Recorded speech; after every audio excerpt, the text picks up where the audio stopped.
It's just over a year since Gareth Southgate announced his England squad for the World Cup. Nothing was expected, yet the three lines were amazing. They gripped the nation and made everyone dream. Pints were being chucked in the air and money was wasted. Football was truly coming home, until we lost to Croatia in the semi-finals. But 1 year on, let's look at that 23-man squad and see how they've done after the World Cup. Number 1, Jordan Pickford. The goalkeeper was one of the heroes in Russia, producing some stunning saves while bringing England their first ever penalty shootout win against Colombia. What a night that was. Pickford's form back at Everton has been mixed, and to be honest, there are a few howlers, notably against Liverpool and Newcastle. But Pickford is still top class and rightfully is England's number 1.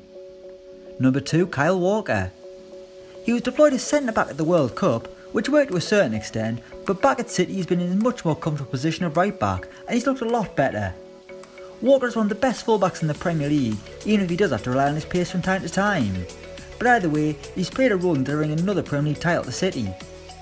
Number 3, Danny Rose. He was never first choice at the World Cup, but Danny Rose was often used off the bench and provided a decent threat as left wing back, even if he did have a few defensive lapses.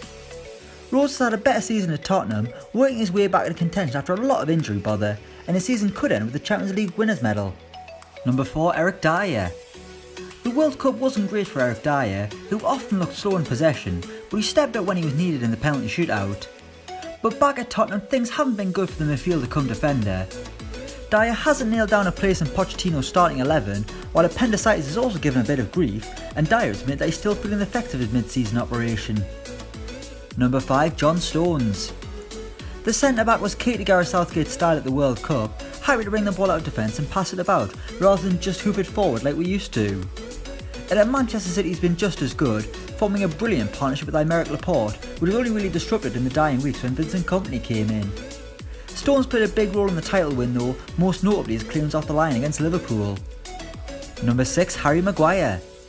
Slabhead became a national treasure over the summer, scoring a key goal against Sweden in the knockout round. Again he's been solid at the back for Leicester, where he's still encouraged to drive forward from deep despite being a centre-back. Number 7, Jesse Lingard. It was an excellent World Cup for Lingard, but this season has been a nightmare domestically. Manchester United hasn't been a happy place to be, and there aren't many fans who are complimentary about Lingard's contributions this season. Will he survive the expected colour at Old Trafford this summer? To be honest, yeah, he probably will. Number 8, Jordan Henderson. He was a leader in Russia and one of England's best, and his Liverpool form this season has been great, capturing them at the brink of the title as well as the Champions League final. He did struggle a little bit earlier in the campaign, but in 2019 he's really found his groove again, with the shackles being removed completely as he's allowed to bomb forward more while Fabinho sits in front of the defence. Number 9, Harry Kane. Captain Fantastic, Harry Kane led by example at the World Cup, winning the Golden Boot with 6 goals, even if it did include a few penalties. But back at Tottenham, Kane has been just as prolific in front of goal, with injury the only thing that can stop him. Despite playing just 28 games, Kane still has got 17 Premier League goals to his name, only 5 behind the winners Mane, Salah and Aubameyang. Number 10, Raheem Sterling. The World Cup didn't go to plan for Raheem Sterling, who received a lot of flack from fans despite some promising performances in a position he wasn't used to. Sterling did miss some big chances though, but at Man City things have been completely different.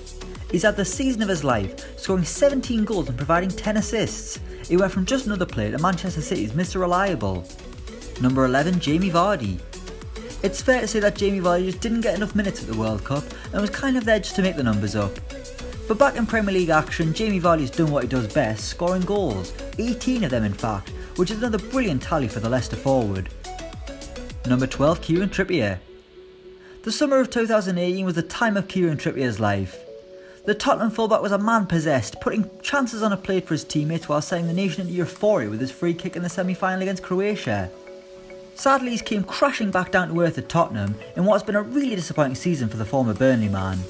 But at least he'll always have the memories of Russia. Number 13, Jack Butland. The Stoke City stopper went to the World Cup, but spent the time as backup, with Jordan Pickford playing every minute. Butland has spent the past season in the Championship in what has been a rough year for Stoke. The keeper played 45 out of 46 games, with the Potters finishing nowhere near the playoffs. It'll be a surprise if Butland's still in the Championship come the end of the summer. Number 14, Danny Welbeck. The fact he went to the World Cup was a surprise, and Danny Welbeck didn't really do much there either, with just one cameo appearance in the group stage against Belgium. And true to form, his time at Arsenal this season has been ruined by injury, and now he's set to be without a club with his contract winding down. Talk about unlucky. Number 15, Gary Cahill. The veteran defender had a similar tournament to Welbeck, just playing in the nothing game against Belgium that ended with Adnan Januzaj scoring the only goal. And Cahill hasn't had much football at Chelsea either, and he hasn't had too many good words to say about Maurizio Sarri. He's leaving Chelsea this summer with his contract coming to an end. Number 16, Phil Jones. He was crap at the World Cup and he's been crap at Manchester United, and he still pulls really funny faces. The more things change, the more they stay the same. Number 17, Fabian Delph. It was a surprise to see him selected for the World Cup, and Fabian Delph didn't really do anything to justify his selection. While last season he impressed at Manchester City, this campaign has been much more difficult with far fewer appearances, but he's still got himself another Premier League winners medal, so he's probably not that arsed. Number 18, Ashley Young. He was an odd choice as left wing back for England, and to be honest he did do okay, but nothing more than that. Back at Manchester United, things have been really poor from Young, who's now playing as right back. Either way, 1 year on he's nowhere near the England squad, and rightfully so. Number 19, Marcus Rashford. The World Cup wasn't a hit for Marcus Rashford, who for me did nothing with his cameo appearances, with his one big contribution being scoring in the penalty shootout against Colombia. But back at Manchester United, Rashford has had his best season amidst the Old Trafford chaos, scoring 10 league goals after being deployed as an out-and-out striker. Manchester United have been questioned a lot lately, but Rashford is still continuing to grow and will be important to any success they have in the near future. Number 20, Dele Alli. The midfielder just didn't hit the heights in Russia, with his performances really underwhelming for the Three Lions. And back at Tottenham, he's also been underwhelming what's been a quiet season for Ali. Injuries have made this a stop and start season for Ali, and hopefully he'll be back to 100% next time out. Number 21, Ruben Loftus-Cheek. He was an impact sub for England and actually looked pretty decent in patches, even if his end product did leave a lot to be desired. But after remaining at Chelsea, Loftus-Cheek has eventually started to get some opportunities in blue and ended the season in the form of his life. But alas, now he's injured after taking part in a post-season friendly. Have you ever heard such rubbish?